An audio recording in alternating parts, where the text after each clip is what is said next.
Pensez-vous connaître l'histoire de Noël? Et si je vous disais que le Père Noël, ce joyeux vieux bonhomme que tout le monde adore, vient d'un récit très différent rempli de secrets que beaucoup n'ont jamais entendus? Il y a également de fortes chances que beaucoup de ce que vous croyez sur Noël ne soit pas entièrement vrai. Dans cette vidéo, nous allons dévoiler les véritables origines du Père Noël, révéler les mythes entourant la naissance de Jésus et corriger les malentendus qui ont influencé les traditions de Noël.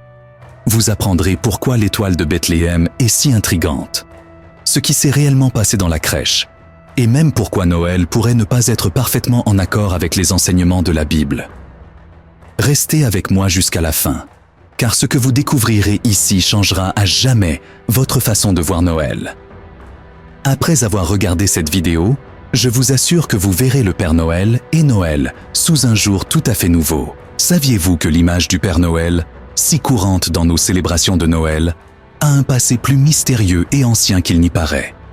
Le Père Noël que nous reconnaissons aujourd'hui, vêtu de son uniforme rouge avec une barbe blanche, est en fait une création relativement récente. Cependant, la véritable histoire commence il y a longtemps avec un homme nommé Saint Nicolas, dont l'héritage est à la fois surprenant et peu connu. Saint Nicolas était un évêque qui a vécu au IVe siècle dans la ville de Myre, qui se trouve dans ce que nous appelons aujourd'hui la Turquie. Il était célèbre pour sa foi forte en Christ et pour sa gentillesse, notamment envers ceux qui en avaient besoin. L'une des légendes les plus connues à son sujet raconte l'histoire d'un père désespéré qui ne pouvait pas se permettre de payer la dot de ses 3 filles. Il était inquiet qu'elles soient vendues comme esclaves. Saint Nicolas, sans révéler son identité, jetait secrètement des sachets d'or par la fenêtre de la famille pendant la nuit, les sauvant ainsi d'une terrible situation. Cet acte de bonté a commencé la tradition d'offrir des cadeaux pendant Noël. Au fil du temps, Saint Nicolas a été honoré en tant que protecteur, spécialement des enfants. Ces histoires se sont répandues à travers l'Europe et différentes cultures ont commencé à créer leur propre version de lui. Dans certaines histoires, il était vu comme un archevêque, tandis que dans d'autres, il était dépeint comme un homme joyeux et généreux. Ce n'est qu'au moment où la figure de Saint Nicolas est arrivée aux États-Unis qu'un grand changement a commencé, menant au Père Noël moderne au XIXe siècle. Des écrivains et poètes américains comme Clement Clark Moore, qui a écrit le célèbre poème « Une visite de Saint Nicolas », ont commencé à changer la façon dont l'histoire était racontée. Dans le poème, Saint Nicolas est déjà présenté comme un homme joyeux et enjoué, vêtu de vêtements brillants. Cependant, le changement ne s'est pas arrêté là. Le tournant majeur s'est produit au XXe siècle, lorsque Coca-Cola a engagé l'artiste Adon Sundblom pour concevoir une campagne publicitaire de Noël. Il a créé l'image du Père Noël que nous reconnaissons aujourd'hui. Un homme âgé joyeux en rouge et blanc, plein de vie et de bonheur. Fait intéressant, ces couleurs s'accordent parfaitement avec l'image de marque. Coca-Cola a non seulement rendu cette version du Père Noël très populaire, mais l'a également répandue à travers le monde. Cependant, ce changement a créé un grand fossé entre le Père Noël moderne et l'origine chrétienne de Saint Nicolas. Le gentil évêque, inspiré par sa foi en Christ, a été remplacé par une figure centrée sur le shopping, souvent utilisée pour promouvoir le côté commercial de Noël. Le véritable esprit du Père Noël a dévié de celui d'un serviteur de Dieu pour devenir un symbole culturel plus lié aux affaires qu'à l'idée de donner. Ce changement nous amène à réfléchir à combien de traditions de Noël que nous apprécions transmettent réellement le sens original de Noël. Si cette transformation peut arriver à Saint Nicolas, quelles autres parties de l'histoire de Jésus ont également évolué au fil du temps? Poursuivons notre voyage en nous intéressant à Marie et à la naissance remarquable qui a tout changé. Marie, la mère de Jésus, est une figure clé de l'histoire de Noël, mais elle est également entourée de mystères et de traditions qui nous amènent souvent à nous demander ce qui est vrai et ce qui n'est qu'une légende. L'une des principales discussions porte sur la naissance du Christ. Beaucoup de gens croient que Marie a accouché sans douleur, un miracle supposé qui aurait été unique dans l'histoire humaine. Mais la Bible soutient-elle vraiment cette notion? Ou faisons-nous face à une autre tradition qui s'est développée au fil des ans? Pour le découvrir, nous devons nous référer aux Écritures. Le livre de la Genèse, chapitre 3, verset 16e, nous donne un indice important. Il dit que la douleur et la peine seront grandement multipliées lors de l'accouchement. Cette partie de la malédiction après la chute suggère que donner naissance serait une expérience difficile et douloureuse pour toutes les femmes. Beaucoup se demandent si cela inclut Marie. La Bible King James de 1611 ne parle pas spécifiquement de la douleur d'accouchement de Marie. Cependant, cela ne va pas non plus à l'encontre de cette malédiction universelle. Alors, d'où vient l'idée d'un accouchement sans douleur? Cette idée semble venir d'interprétations ultérieures, particulièrement dans la tradition catholique, qui vise à souligner la pureté et la sainteté de Marie en tant que mère de Dieu. Pour beaucoup, un accouchement sans douleur mettrait en lumière son rôle unique parmi toutes les femmes.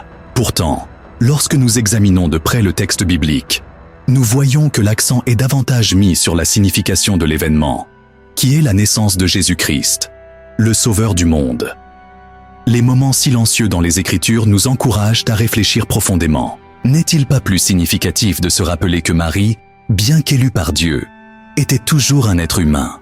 Son rôle ne consistait pas à être exempte de douleur, mais à montrer son obéissance et sa foi durant des périodes très difficiles. Elle a accepté de porter le Fils de Dieu, pleinement consciente qu'elle serait confrontée à de nombreux défis. Cela nous enseigne une leçon d'humilité et de bravoure. En y réfléchissant, une autre question se pose. Que s'est-il réellement passé cette nuit-là? Les anges étaient là, mais ont-ils chanté, comme le suggèrent de nombreuses chansons de Noël? Ou n'est-ce qu'une idée qui a changé au fil des ans? La scène est presque enchanteur, avec des anges lumineux dans le ciel chantant de belles chansons, pendant que les bergers regardent avec émerveillement. C'est un moment bien connu qui influence de nombreuses chansons de Noël. Mais cela s'est-il réellement produit? La Bible, King James, de l'année 1611, offre un compte-rendu détaillé de la scène dans le livre de Luc, chapitre 2, versets 13 et 14. Cependant, les anges ont-ils chanté ou juste parlé? Lorsque nous lisons Luc, nous tombons sur le passage qui dit « Et soudain, il y avait avec l'ange une multitude de l'armée céleste louant Dieu et disant « Gloire à Dieu dans les lieux très hauts, et paix sur terre, bonne volonté envers les hommes. » Il est intéressant de noter que le texte mentionne le mot « disant » et non « chantant ». Cela change totalement notre manière de l'imaginer, n'est-ce pas? Il semble que l'idée des anges chantants se soit développée à partir de l'imagination artistique et poétique des générations suivantes, plutôt que d'émaner de la Bible elle-même. La musique a clairement joué un rôle important dans la formation de cette idée. Des hymnes comme « Douce nuit » et « Gloire dans les cieux » continuent de répandre l'image des chœurs célestes. Le grand art des peintres de la Renaissance a également contribué à renforcer cette vision. Bien qu'il soit agréable de penser à des cieux remplis de chants, nous ne devons pas oublier que la vérité de la Bible est tout aussi forte. Les anges ont partagé la bonne nouvelle avec une autorité claire, annonçant la paix que Jésus apporterait. Quelle a été la réaction des bergers? Ce fut sûrement un mélange de peur et de respect. Ils savaient que quelque chose d'incroyable se passait et se sont dépêchés de trouver le Messie nouvellement né. Ce moment nous amène à nous demander quelles autres parties de notre compréhension de Noël auraient pu être influencées davantage par la tradition que par ce que dit réellement la Bible. Par exemple, savons-nous vraiment combien de sages sont venus voir Jésus? Était-ce réellement 3, comme beaucoup d'histoires le suggèrent? Quand nous pensons aux sages, nous imaginons souvent 3 hommes sur des chameaux, apportant des cadeaux précieux et suivant l'étoile de Bethléem. Mais cette image correspond-elle vraiment à ce que la Bible indique?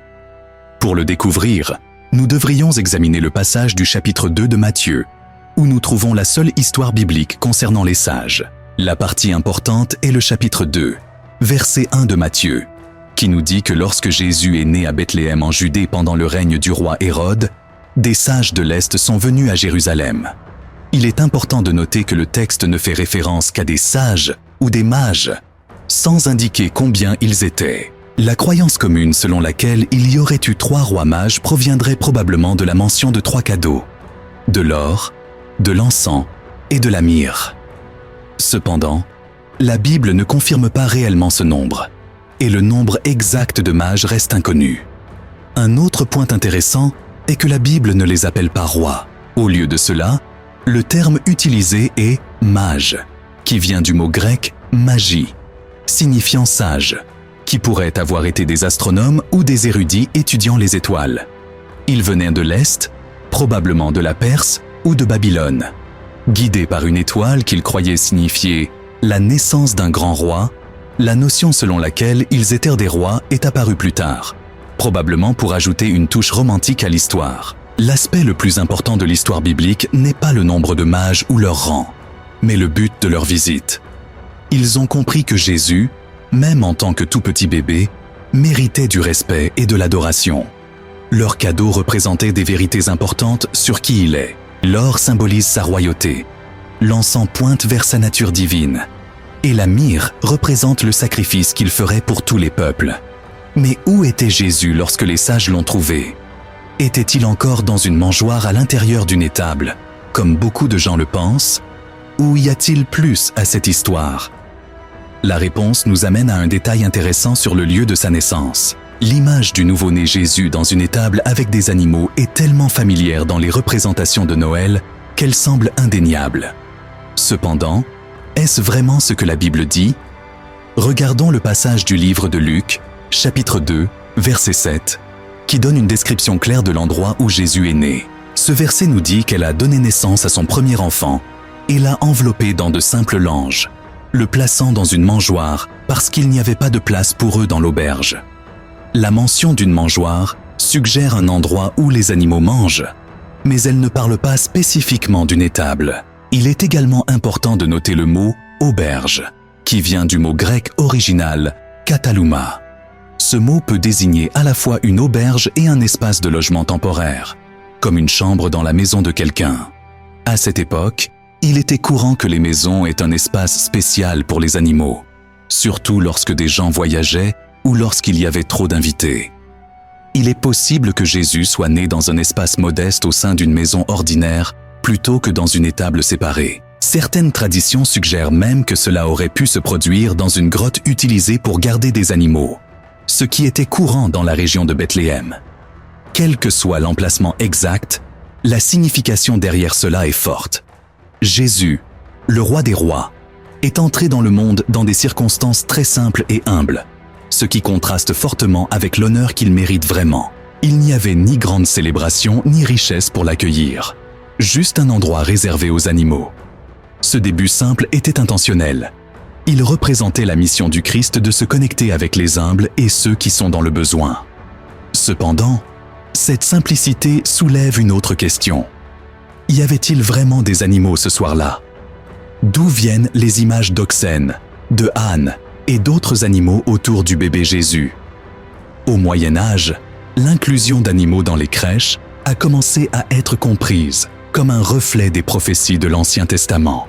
Par exemple, le livre d'Isaïe chapitre 1, verset 3 mentionne que l'oxen connaît son propriétaire et l'âne connaît la crèche de son maître. Ce verset a été lié à la naissance du Christ, ce qui a conduit à la croyance que ces animaux étaient présents pour reconnaître le Sauveur.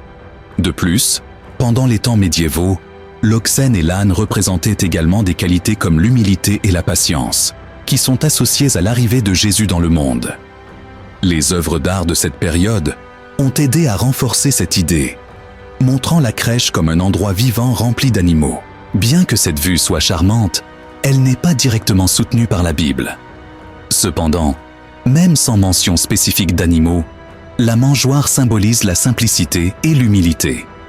En parlant d'humilité, il est intéressant de réfléchir à une autre idée souvent romancée. La nuit de la naissance de Jésus était-elle vraiment aussi froide et enneigée que le suggèrent de nombreuses coutumes occidentales? Examinons le climat de Bethléem à cette époque et découvrons si l'idée d'un Noël blanc est un mythe ou une réalité. Noël est souvent associé à des images de neige tombant doucement, de champs glacés et du froid typique des nuits d'hiver. Mais cette image correspond-elle à l'histoire de la naissance de Jésus à Bethléem? Pour le découvrir, nous devrions examiner le climat de la région et ce que la Bible nous dit sur cette nuit remarquable. L'histoire trouvée dans le livre de Luc, chapitre 2, nous donne un indice significatif. Elle nous dit qu'il y avait des bergers dans la région qui restaient dans les champs et veillaient sur leurs moutons la nuit. Ce détail sur les bergers s'occupant de leurs animaux à l'extérieur indique qu'il ne faisait probablement pas extrêmement froid, surtout dans des endroits comme Bethléem. Pendant les saisons plus douces, comme le printemps et le début de l'automne, les bergers gardèrent souvent leurs moutons dans les champs. En hiver, lorsque les températures baissent et qu'il pleut davantage, ils amenaient habituellement leurs troupeaux dans des endroits abrités. De plus, la neige est très rare à Bethléem.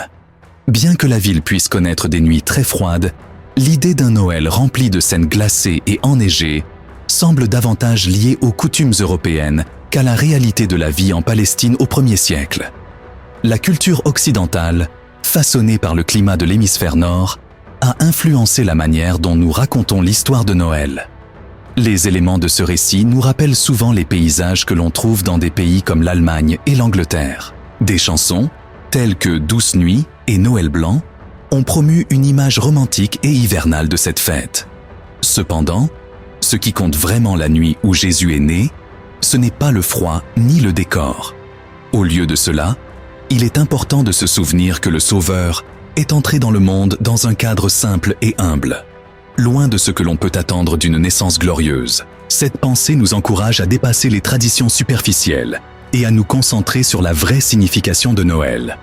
Pourtant, cela soulève une autre question importante.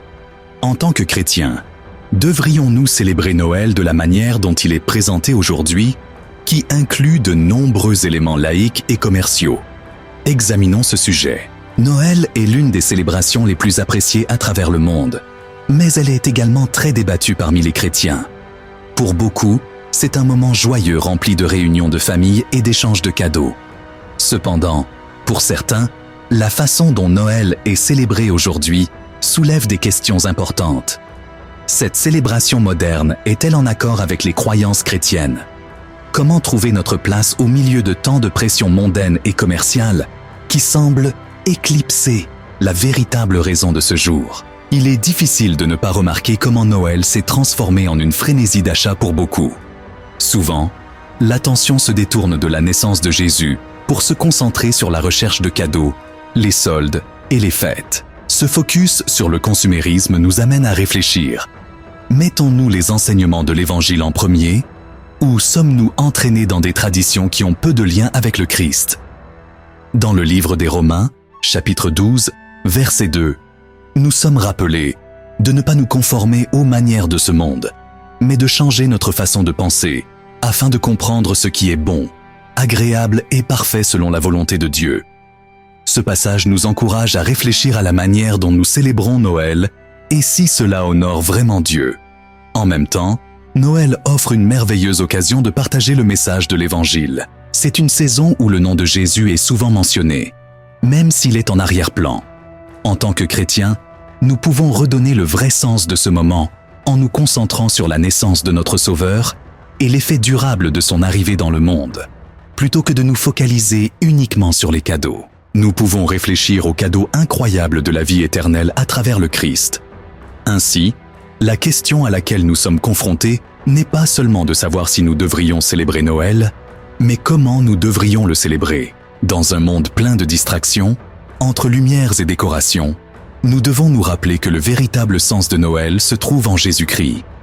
Cela nous amène à une question importante. Qui est Jésus pour vous? Comment cette célébration change-t-elle votre vie et votre foi? Dans le livre d'Ésaïe, chapitre 9, versets 6 à 7, nous voyons une belle image du Messie. Il nous dit qu'un enfant nous sera donné, un fils nous sera donné, et le gouvernement reposera sur ses épaules. Son nom sera appelé Merveilleux Conseiller, Dieu puissant, Père éternel et Prince de la paix. Cet enfant, né de manière humble, était l'accomplissement des promesses de Dieu. Jésus n'était pas seulement un merveilleux enseignant ou un guide spirituel. Il est le Fils de Dieu, envoyé pour sauver l'humanité. Le livre de Jean, chapitre 1, verset 14, soutient cette idée en disant que la parole est devenue chair et a habité parmi nous, et nous avons vu sa gloire, la gloire du Fils unique du Père, plein de grâce et de vérité. À Noël, nous nous souvenons du moment où Dieu est venu parmi nous, prenant une forme humaine pour offrir le salut. Ce moment n'est pas seulement une partie de l'histoire, mais aussi profondément personnel. Jésus est venu pour vous, pour moi, et pour tous ceux qui réalisent qu'ils ont besoin d'un sauveur. La véritable signification de Noël ne réside pas dans les traditions ou les histoires qui accompagnent cette saison, mais dans la possibilité de réfléchir à ce que Christ signifie dans votre vie. Est-il simplement une figure historique pour vous, ou est-il le Seigneur et Sauveur de votre vie? Cette question nous invite à réfléchir profondément, ce qui peut changer notre façon de voir non seulement Noël, mais notre entier parcours de foi. Si ce message vous a touché et vous a donné de nouvelles perspectives, veuillez ne pas le garder pour vous. Laissez un commentaire sur ce qui vous a semblé le plus intéressant ou surprenant dans cette vidéo. Assurez-vous de vous abonner à la chaîne et d'activer les notifications, car nous avons beaucoup d'autres vérités et découvertes à partager qui renforceront votre foi et vous aideront à voir l'Évangile sous un nouveau jour. Alors, que ferez-vous du plus grand cadeau que vous ayez jamais reçu, Jésus-Christ? Prenez un moment pour réfléchir à cela. Rassemblons-nous dans la prière. Créateur divin, alors que nous réfléchissons à la véritable histoire derrière le Père Noël, puissions-nous être rappelés de l'esprit de générosité, de gentillesse et de joie qu'il représente. Remplis nos cœurs de l'amour et de la compassion qui nous inspirent à donner de manière désintéressée aux autres. Aide-nous à diriger avec chaleur et humilité, surtout en période d'incertitude ou de difficulté. En ce moment, demandez tout ce dont vous avez besoin à Dieu et ayez une foi inébranlable que cela vous sera accordé. Partagez vos demandes dans les commentaires ci-dessous avec une conviction totale.